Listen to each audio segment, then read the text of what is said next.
Hello friends, இன்னைக்கு ரொம்பவே ஒரு ஹெல்த்தியான வெயிட் லாஸ் ரெசிபி தான் பார்க்க போகிறோம்.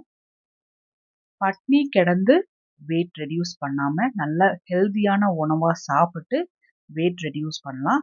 ரொம்ப அவசரமாக வெயிட் ரெடியூஸ் பண்ணணுங்கிற அவசியம் இல்லை. அது நம்ம உடம்புக்குமே ரொம்ப கெடுதல். கார்போஹைட்ரேட்ஸ் கம்மியாக இருக்கிற உணவை சாப்பிட்டு ப்ரோட்டீன்ஸும் ஃபைபர்ஸும் அதிகமாக இருக்கிற உணவை எடுத்துக்கலாம். இன்னைக்கோட ரெசிபிக்கு பவுலில் நான் 1 டம்ளர் வெள்ளைச்சோளம் தான் எடுத்திருக்கேன். வெள்ளைச்சோளம்ல அதிகப்படியான calcium, proteins, fibres, vitamins, minerals இருக்கு.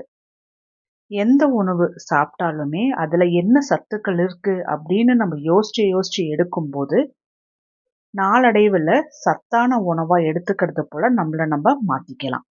அதே டம்ளரில் 1/4 டம்ளர் கருப்புளுந்து, நீங்கள் கருப்புளுந்து யூஸ் பண்ணலினாலும் வெள்ளை உளுந்து யூஸ் பண்ணிக்கலாம்.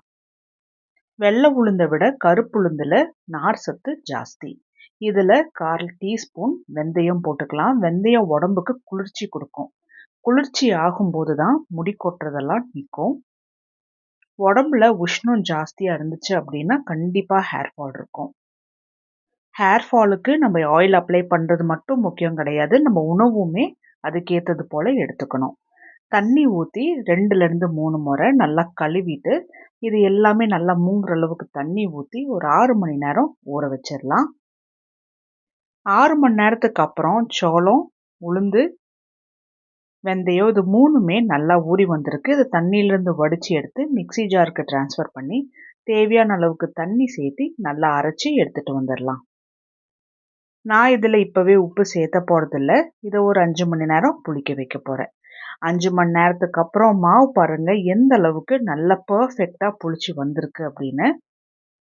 இந்த மாவில் அரிசியே சேர்க்க கிடையாது, சோளம், உளுந்து மட்டும்தான் சேர்த்திருக்கோம். புரதச்சத்து, நார் சத்து ரொம்ப அதிகமாகவே இருக்குது. இதில் தேவையான அளவுக்கு இந்துப்பு சேர்த்தி நல்லா கலந்து விட்டுறலாம். எப்பவும் ஒரே மாதிரி சாப்பிடாம இன்னைக்கு இன்னும் கொஞ்சம் வித்தியாசமாக செய்ய போகிறோம். பேனில் 1 டீஸ்பூன் எண்ணெய் ஊற்றி எண்ணெய் சூடான உடனே 1/4 டீஸ்பூன் கடுகு, 1/4 டீஸ்பூன் ஜீரகம், கொஞ்சமாக கருவேப்பிலை, இது கூடவே சின்ன துண்டு இஞ்சி துருவி போட்டுடலாம். ஒரு நார்மல் சைஸ் பச்சை மிளகாவை சின்னதாக கட் பண்ணி மிதமான சூட்லேயே வச்சு நல்லா வறுத்தது போல் எடுக்கணும். இது எல்லாமே நல்லா வறுப்பட்டு வந்ததுக்கப்புறம் பாதி வெங்காயம் நான் கட் பண்ணி போட்டிருக்கேன் சின்னதாக. வெங்காயம் பெருசாக இருக்கிறதுனால பாதி. ஸோ நம்ம மாவுக்கு ஏற்ற மாதிரி வெங்காயம் போடணும். அதிக மாவுனா வெங்காயம் அதிகமாக போட்டுக்கலாம். ஸோ அதுக்கேற்ற மாதிரி தான். வெங்காயம் ஒரு 50% வதங்கினதுக்கு அப்புறமா ஒரு சின்ன சைஸ் பீட்ரூட்டை நான் துருவி சேர்த்திருக்கேன். இதில் கொஞ்சமாக உப்பும் கலந்து மிதமான சூட்லேயே பீட்ரூட்டை நல்லா வறுத்தது போல் எடுத்துக்கணும். நான் அப்பப்போ கலந்துட்டு பீட்ரூட்டை நல்லா சுருண்டு வர அளவுக்கு வறுத்தது எடுத்துட்டு சின்னதாக கட் பண்ணி வச்சுருந்த கொத்தமல்லியும் போட்டு இதையுமே நல்லா கலந்துட்டுக்கிறேன். ஒரு 2 நிமிஷமாவது மிதமான சூட்டில் நல்லா கலந்துட்டுட்டோம் அப்படின்னா கொத்தமல்லியுமே நல்லா சுருண்டு வரும் பீட்ரூட்டோட. ஸோ இதை ரெடி பண்ணி வச்சுருந்த மாவில் சேர்த்தி நல்லா கலந்துட்டுக்கணும். ஏன்னா இந்த இன்க்ரீடியன்ஸ் எல்லாமே கட்டியாக நிற்கிறது போல் இருக்கும், அது போல் வச்சுருக்கக்கூடாது.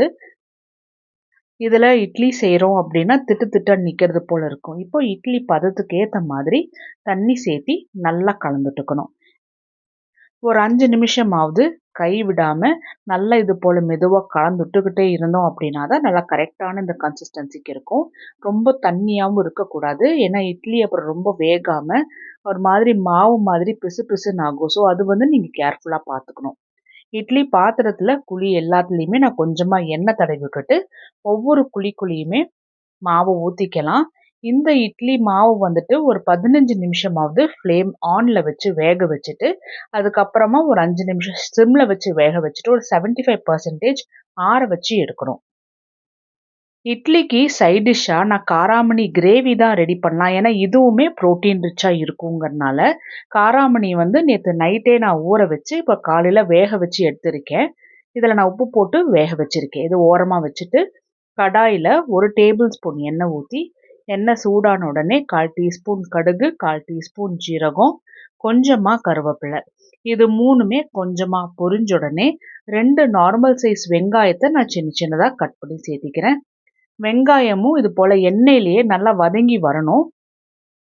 மிதமான சூட்லேயே வறுத்து எடுக்கும்போது நம்ம கொஞ்சம் எண்ணெய் ஊற்றியிருந்தாலுமே நல்லாவே வதங்கி வரும். ஆல்ரெடி காராமணியில் உப்பு சேர்த்திருக்கறனால நான் அதை கொஞ்சமாக மட்டும் கல்லுப்பு சேர்த்தி நல்லா கலந்து விட்டுக்கிறேன்.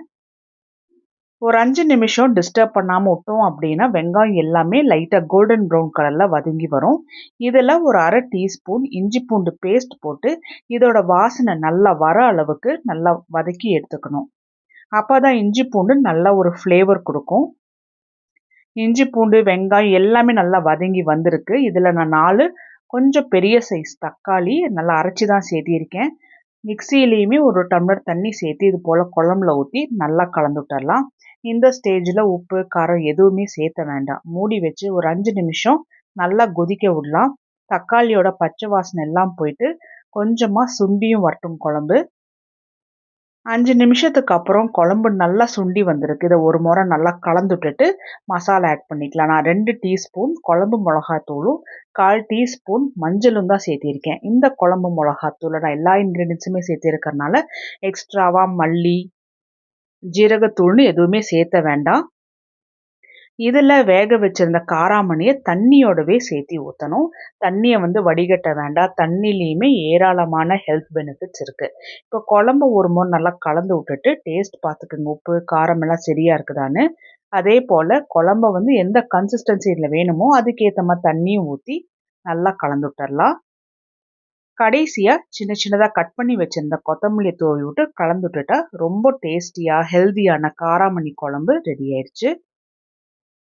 இந்த சமயத்தில் இட்லியுமே நல்லா பர்ஃபெக்டாக ரெடியாகி வந்திருக்கு. பாருங்க ரொம்ப கலர்ஃபுல்லாக இருக்குது பீட்ரூட் சேர்த்திருக்கறனால. இதை இன்றைக்கி நான் காராமணி குழம்போட தான் சாப்பிட போகிறேன். ஆக்சுவலாக நான் 3 இட்லி சாப்பிட மாட்டேன். 2 இட்லி தான் எடுத்துக்கிறேன். 2 இட்லியே பார்த்தீங்கன்னா அது ப்ரோட்டீன் சத்து அதிகமாக இருக்கிறனால நல்லா ஃபில்லிங்காக இருக்கும். சாப்பிடும்போது ஃபில்லிங்காட்ட தெரியாது. நான் சாப்பிட்டுட்டு நம்ம தண்ணியெலாம் குடிச்சிட்டு பார்த்தோம்னா ரொம்ப ஃபில்லிங்காக இருக்கும். ரொம்ப நேரம் பசி எடுக்காமலும் இருக்கும்.